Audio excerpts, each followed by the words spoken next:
उमरा से फारिग होकर पैगंबर मोहम्मद सल्लल्लाहु अलैहि वसल्लम मदीना मुनव्वरा पहुंचे तो एक गंभीर घटना घटी। पैगंबर सल्लल्लाहु अलैहि वसल्लम ने रोम के बादशाह हरक्युलिस के नाम एक पत्र भेजा था। यह पत्र हजरत हारिस बिन उमायर अज़दी रज़ियल्लाहु अन्हु लेकर रवाना हुए। जब वे मौत के स्थान पर पहुंचे तो शुरजील सूरजबेल गस्सानी ने उन्हें रोक लिया। ये शुरजील कैसर रोम की तरफ से शाम के उस इलाके का बादशाह था।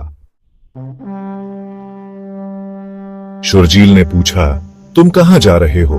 क्या तुम मोहम्मद सल्लल्लाहु अलैहि वसल्लम के दूतों में से हो? हारिस बिन उमायर ने जवाब दिया, हां, मैं मोहम्मद सल्लल्लाहु अलैहि वसल्लम का दूत हूं।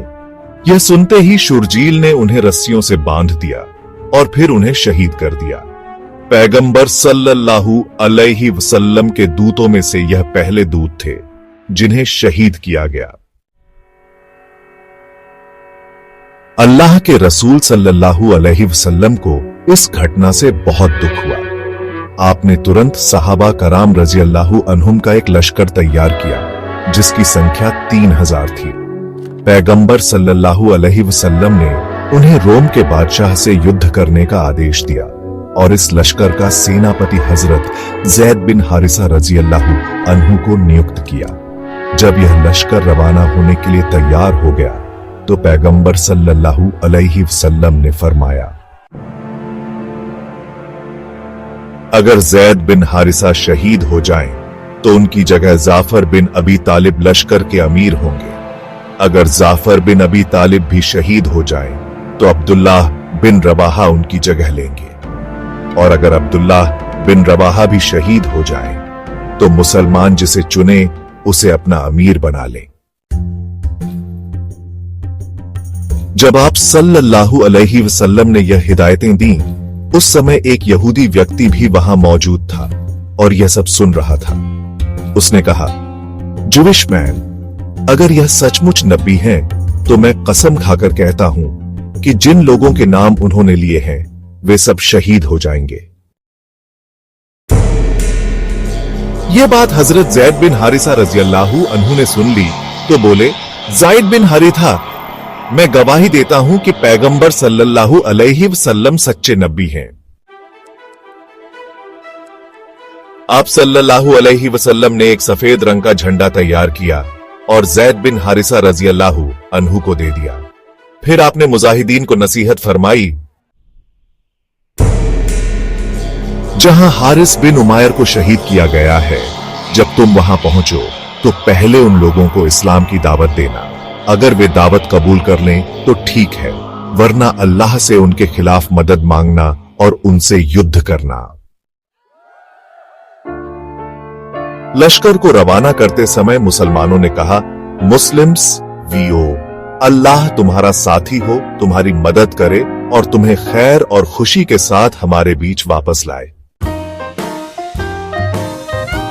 जब यह लश्कर रवाना हुआ तो पैगंबर सल्लल्लाहु अलैहि वसल्लम सन्नियतुल विदा के स्थान तक उन्हें विदा करने के लिए साथ चले। वहां पहुंचकर उन्हें नसीहत की, मैं तुम्हें अल्लाह से डरने की नसीहत करता हूं। तुम्हारे साथ जो मुसलमान हैं उन सब के लिए अफियत मांगता हूं। अल्लाह का नाम लेकर आगे बढ़ो। अल्लाह के और अपने दुश्मनों से शाम की धरती में जाकर युद्ध करो। वहां तुम्हें इबादत गाहों और खानकाहों में रहने वाले ऐसे लोग मिलेंगे जो दुनिया से कट गए हैं। उनसे न उलझना, किसी औरत या बच्चे पर तलवार न उठाना, न पेड़ों को काटना और न इमारतों को गिराना। आम मुसलमानों ने भी उन्हें विदा करते हुए कहा, मुस्लिम्स वीओ, अल्लाह तुम्हारी हिफाजत करे और तुम्हें माले गनीमत के साथ वापस लाए। इन दुआओं के साथ लश्कर रवाना हुआ और शाम की धरती में पहुंचकर डेरा डाला। उस समय सहाबा कराम रज़ियल्लाहु अन्हुम को पता चला कि रोम का बादशाह हरक्युलिस 2 लाख फौज के साथ उनके मुकाबले के लिए तैयार है। इसके अलावा अरब के नसरानी कबीलों ने भी चारों तरफ से आकर हरक्युलिस की फौज में शामिल हो गए हैं। और उनकी संख्या भी 1 लाख के करीब है। इस तरह लश्कर की संख्या 3 लाख तक पहुंच गई थी। उनके पास बेशुमार घोड़े, हथियार और साजो सामान भी था। इसके मुकाबले में मुसलमानों की कुल संख्या सिर्फ 3000 थी और उनके पास साजो सामान भी बहुत कम था। यह जानकारी मिलने पर इस्लामी लश्कर वहीं रुक गया। 2 रात तक उन्होंने वहां ठहर कर आपस में मशविरा किया, क्योंकि इतनी बड़ी संख्या वाले दुश्मन से सिर्फ 3000 आदमियों के मुकाबले के बारे में सोचा भी नहीं जा सकता था। स्वाभाविक बात है कि सहाबा कराम रजी अल्लाहु अन्हुम यह सुनकर परेशान हो गए थे। किसी ने मशविरा दिया, समवन, हमें चाहिए कि यहां रुककर रसूलुल्लाह सल्लल्लाहु अलैहि वसल्लम को खबर दें, ताकि वे हमें कुमक भेजें या वापसी का हुक्म दें। इस पर हजरत अब्दुल्लाह बिन रवाहा रजी अल्लाहु अन्हु ने जोशीले लहजे में कहा, लोगो, तुम उसी मकसद से जान बचा रहे हो जिसके लिए वतन से निकले हो। तुम शहादत की तलाश में निकले थे। हम दुश्मनों से न तो संख्या के बल पर लड़ते हैं और न ताकत के बल पर। हम तो सिर्फ दीन के लिए लड़ते हैं। दीन के जरिए ही अल्लाह ने हमें सरफराज फरमाया है। अब या तो हमें फतह होगी या शहादत नसीब होगी। यह जोशीले शब्द सुनकर सहाबा कराम बोल उठे, अल्लाह की कसम, इब्ने रवाहा ने बिल्कुल ठीक कहा। चुनांचे इसके बाद लश्कर आगे रवाना हुआ और मौत के स्थान पर पहुंच गया। वहां रोमी लश्कर भी मुसलमानों के सामने आ गया। हजरत जैद बिन हारिसा रजी अल्लाहु अन्हु ने रसूलुल्लाह सल्लल्लाहु अलैहि वसल्लम का झंडा हाथ में लिया और दुश्मन की तरफ बढ़े। सहाबा कराम रजी अल्लाहु अन्हुम उनकी कमान में रोमी लश्कर पर हमला करने लगे। मुसलमानों ने जबरदस्त हमला किया।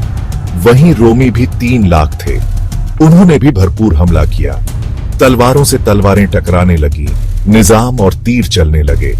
जख्मियों की आवाजें बुलंद होने लगी। घोड़ों के हिनहिनाने और ऊंटों के बुलबुलाने की आवाजें गूंजने लगी। इस हालत में जैद बिन हारिसा रजी अल्लाहु अन्हु झंडा उठाए युद्ध कर रहे थे और लगातार आगे बढ़ रहे थे। उन पर जोश की एक नाकाबिले बयान कैफियत तारी थी। उनके हाथों कितने ही रोमी झन्नुम रसीद हुए। आखिर वे लड़ते लड़ते शहीद हो गए। उसी समय हजरत जाफर रजी अल्लाहु अन्हु ने झंडा ले लिया। वे अपने सुरख रंग के घोड़े पर सवार थे। अब मुसलमान उनकी कमान में युद्ध करने लगे। उन्होंने इतनी जबरदस्त लड़ाई लड़ी कि बयान से बाहर है। लड़ते लड़ते उनका एक बाजू कट गया। उन्होंने झंडा बाएं हाथ में पकड़ लिया। कुछ ही देर बाद किसी ने उनके बाएं बाजू पर वार किया और वह भी कट गया। उन्होंने झंडा अपनी गोद के सहारे संभाले रखा और उसी हालत में शहादत का जाम पी लिया। उस समय हजरत अब्दुल्लाह बिन रवाहा रजी अल्लाहु अन्हु आगे आए और झंडा उठा लिया। उन्होंने घोड़े के बजाय पैदल युद्ध करना मुनासिब समझा और दुश्मनों से मुकाबला शुरू कर दिया। उन्होंने भी बहुत दिलेरी से युद्ध किया, यहां तक कि शहीद हो गए। अब मुसलमान और ईसाई एक दूसरे की सफों में घुस चुके थे और युद्ध भयंकर हो रहा था। काफिरों की संख्या बहुत ज्यादा थी और मुसलमान सिर्फ 3000 थे, इसलिए उनकी संख्या का कोई मुकाबला नहीं था। इन हालात में कुछ मुसलमानों ने पीछे हटने का इरादा किया, लेकिन उसी समय हजरत उकबा बिन आमिर रजी अल्लाहु अन्हु पुकारे, यूकेबी बिन आमिर, लोगों, अगर इंसान सीने पर जख्म खाकर शहीद हो तो यह इससे बेहतर है कि पीठ पर जख्म खाकर मरे। ऐसे में हजरत साबित बिन अरकम रजी अल्लाहु अन्हु ने आगे बढ़कर गिरा हुआ झंडा उठा लिया और बुलंद आवाज में बोले, साबित बिन अरकम, मुसलमानों, अपने में से किसी को अमीर बना लो ताकि झंडा उसे दिया जा सके। बहुत से साहबा पुकार उठे, आप ही ठीक हैं। यह सुनकर वे बोले, लेकिन मैं खुद को इस लायक नहीं समझता। इन हालात में सबकी नजरें हजरत खालिद बिन वलीद रजी अल्लाहु अन्हु पर पड़ी। सब ने उन्हें अमीर बनाने पर इत्तेफाक कर लिया। यह भी कहा जाता है कि खुद हजरत साबित बिन अरकम रजी अल्लाहु अन्हु ने ही झंडा उनके हवाले किया था और कहा था, युद्ध के उसूल और फन आप मुझसे ज्यादा जानते हैं। इस पर हजरत खालिद बिन वलीद रजी अल्लाहु अन्हु बोले, नहीं, मेरे मुकाबले में आप इस झंडे के ज्यादा हकदार हैं, क्योंकि आप उन लोगों में से हैं जो गज़ावाए बद्र में शरीक हो चुके हैं।